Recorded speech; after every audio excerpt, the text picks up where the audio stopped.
A question on astral projection. What's your opinion on astral projection? And they don't give their name. Well, I've seen it.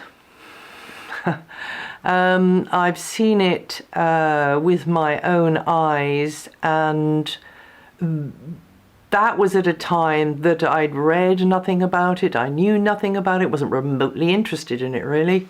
And yet there it was, happening right before my eyes. And the first time, I think that was the first time I saw it, was when a very much loved dog of mine died. It was hit by a motorbike. And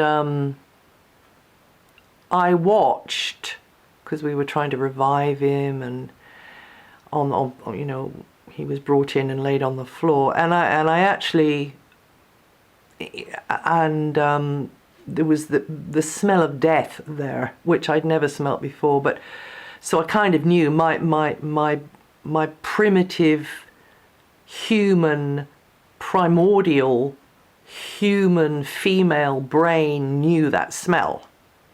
Right, so I suppose there might have been some kind of chemical reaction going on in my brain, if you want to sort of boil it down to science. These thoughts were not in my mind at the time. I just watched him on the floor as my husband tried to revive him. He had his eyes open, but he'd actually had his back broken, which we didn't know, and he couldn't move. But he did have his eyes open, and then I just heard this long sigh come, which was his last breath, and I watched through tears. I was just looking at him, and then I saw this lighter, finer replica of him just lift up out of the body off the floor, very animated, nothing wrong with him at all, very healthy. And he kind of whizzed around, and he put his head on one side, his ears up, he put his head on the other side, as much as to say, what's wrong with you? What's the matter? Everything's fine.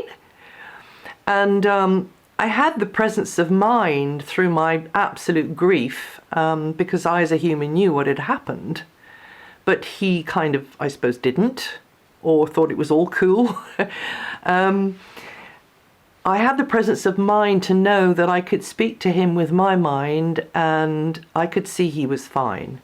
And it was bizarre, really, because he was suspended in the middle of the air. So he was like sitting there looking at me quizzically, completely unaware that he was actually sitting in the air. And I mentally projected to him, and I said, it's all right, Fred, go on, I'll see you later, off you go. And he knew that I was okay enough for him to bound away. And so, because that's what I would have said to him if we'd been out playing with a ball or something or whatever. And he actually took off, and he shot right up through the cabin roof, because I was in a boat. So that was that time. So he was very conscious. He was very much there. I've seen others. I've seen with humans as well. I haven't been present at. Well, I've only been present. I've been present at other animals passing over, but only one human. And actually that was remotely, but I was awake and watching it happen from about 10 miles away. And I thought at the time it might have been me just imagining something, but then I was rung very early in the morning by the brother of the lady I saw pass over, and he told me the exact time she'd gone, and I had been looking at my bedside clock, and I knew that was when I was watching it. And I also saw her. Now, those are two death experiences, right? So it happens, so I've seen the astral projection, or the astral body coming up out of the physical dense body, the shell, because actually once my dog had just sort of galloped away completely full of the joy of everything, I looked back down on the floor and I realized that he wasn't there anymore. I mean, really, it was just an empty shell. And it made, you know, gathering him up and taking him and burying him a lot easier experience for me, because I knew he was okay.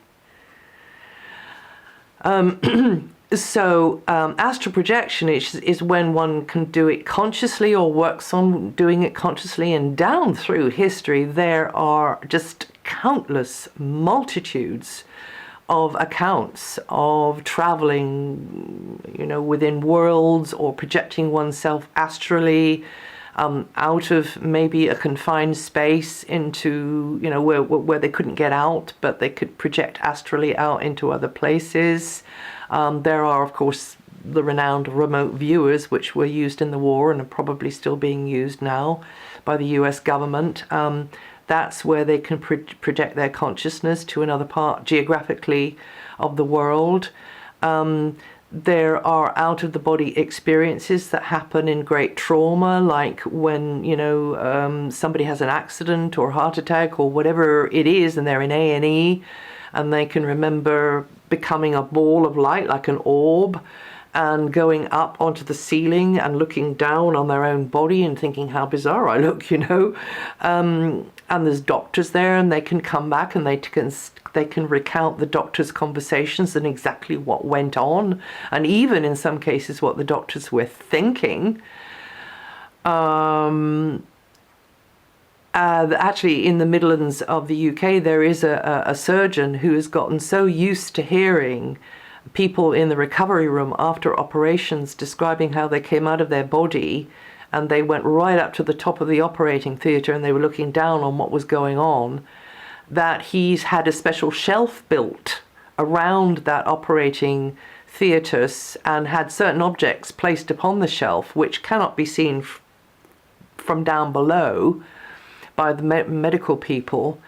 And so when somebody has gone out of their body like that, projected out, he will give them a questionnaire to fill in about how many of these objects they had been able to see. And I think he's had some very interesting results.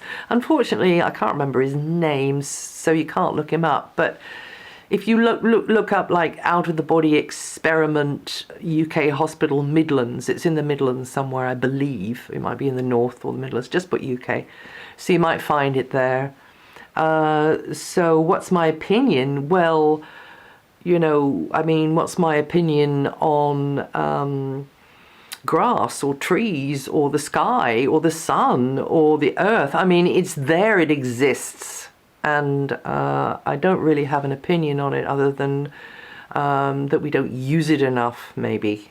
We haven't been able to harness the higher centers of our brains, our potential nearly enough. But I think all this is very much coming in the age of Aquarius, because Aquarius rules the mind and the higher mind.